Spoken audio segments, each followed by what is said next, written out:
A new study shows people in Pennsylvania have been drinking more and more often during the pandemic. Megan Majensky joins us now from 2nd Street, where she talked with people about their pandemic drinking habits. Megan, what did you learn? Hey, Jasmine, it was a mixed bag. Some people saying that the pandemic really impacted their drinking habits, others not so much. I have to say there was a period of time where I may have been mixing a margarita every night. Prior to this whole COVID-19, I was drinking a Long Island in this glass. You know, I'm on to something like this.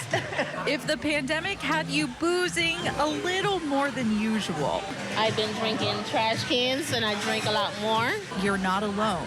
According to a study by American Addiction Centers, Pennsylvanians' alcohol tolerance went up by 35%.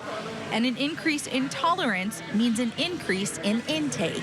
I would try to support my favorite breweries and stuff as much as I could. Counselors helping treat substance abuse say they noticed an increase in people struggling during this time. Because there's nothing else to do.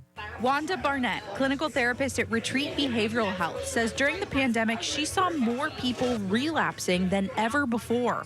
I've seen people with 10 years of sobriety recently struggling. If you've noticed you're tossing a few more back than usual, Wanda recommends finding new ways to keep busy.